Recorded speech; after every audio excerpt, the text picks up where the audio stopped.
नमस्कार दोस्तों, स्वागत है आपका हिंदी नॉलेज शो में। तो दोस्तों, बहुत ही बड़ी खबर निकलकर सामने आई है। चीन के खिलाफ ब्रिटेन ने अपनी नौसेना को भेज दिया है और नौसेना के साथ साथ एक पूरा जंगी बेड़ा है। जी हाँ, ऐसा नहीं कि एक दो शिप भेजी हो, पूरा का पूरा एक जंगी बेड़ा है और ये एकदम फॉर्मेट लोकेशन पर भेजा जाएगा दक्षिण चीन सागर में और चीन के आसपास इसे डिप्लॉय किया जाएगा। कहां पर, सब कुछ बताऊंगा इस वीडियो में।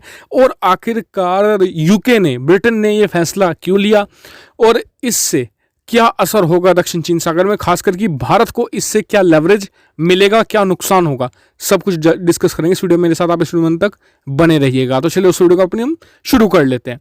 तो दोस्तों, अब से मार्च की खबर थी, जब कोरोना वायरस का प्रकोप स्टार्ट हुआ ही था, तब ब्रिटेन ने अपने HMS क्वीन एलिजाबेथ को, जो उनका एक बहुत ही एडवांस एयरक्राफ्ट कैरियर है, उसे भेजा था पेट्रोलिंग पर साउथ चाइना सी में।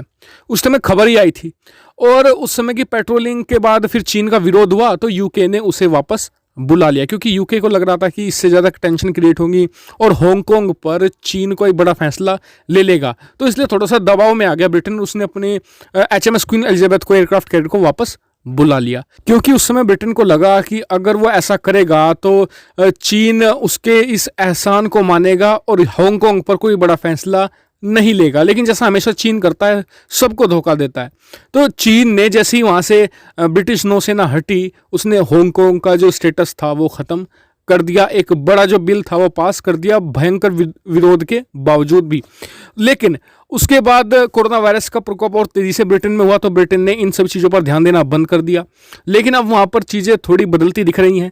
ब्रिटेन की जनता का दबाव भी है ब्रिटिश सरकार पर कि ब्रिटेन के जो सरकार है उसने हांगकांग के मुद्दे को ऐसे नहीं उठाया जैसे कि उसे उठाना चाहिए था। आपको बता दूं कि 1997 से पहले हांगकांग पार्ट हुआ करता था ब्रिटेन का, लेकिन उसके बाद इसे हैंडओवर कर दिया गया था चाइना को कि वो अगले 50 सालों तक, यानी कि सन 2045 तक इसे एक ऑटोनोमस रीजन ही बनाए रखेगा, इसमें इंटरफेयर नहीं करेगा। लेकिन आप सभी जानते हैं कि चाइना अलग अलग बिल लाकर हांगकांग की स्वायत्तता को लगभग खत्म कर चुका है। लेकिन पूरी दुनिया अभी तक चुप थी। लेकिन जब से गलवान घाटी की हिंसा हुई है, उसकी गूंज पूरी दुनिया में सुनाई दी है, क्योंकि भारत ने चीन के सामने खड़े होकर जिस हिसाब से उसे चुनौती दी है, कि जिस हिसाब से रेजिस्टेंस दिखाया है, पूरी दुनिया जो अभी तक चीन से डर रही थी उन्हें भी लगा कि हाँ, चीन को चुनौती दी जा सकी है।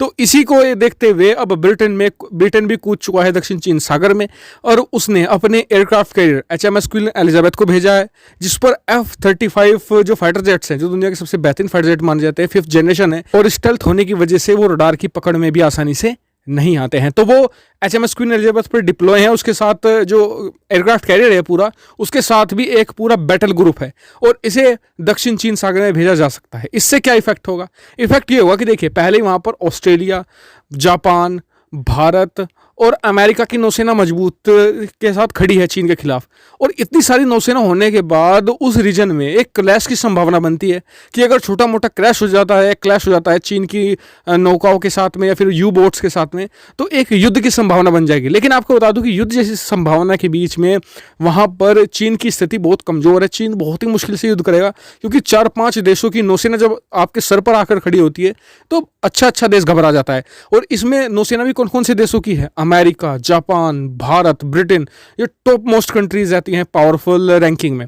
और इससे भारत को फर्क ये पड़ने वाला है कि चीन को हम दिखा सकेंगे कि हमारे पास कितने ताकतवर देशों की बैकिंग है। और बिना किसी बैकिंग के ही अब तक भारत पिछले 15 दिनों से चीन की एक से एक बड़ी से बड़ी पॉइंट पर कब्जा किए जा रहा है, चाहे कैलाश रेंज हो, चाहे मैं बात करूँ तो जो ब्लैक टॉप हो, इसके अलावा 30 से ज़्यादा और लोकेशन हो, सब पर कब्जा किया जा रहा है। और सोचिए कि जब यूरोपियन देश नौसेना लेकर चीन के खिलाफ खड़े हो जाते हैं तो भारत को कितना मोरल बूस्ट होता है भारत का।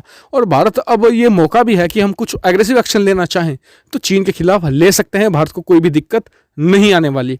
इस पर आपका क्या व्यू पॉइंट है, कमेंट करके जो बताएगा। साथ ही चैनल को सब्सक्राइब करना मत भूलिएगा ऐसी बहुत सारी डिफेंस, फॉरेन पॉलिसी और फाइनेंस रिलेटेड वीडियो के लिए। Thank you for watching video.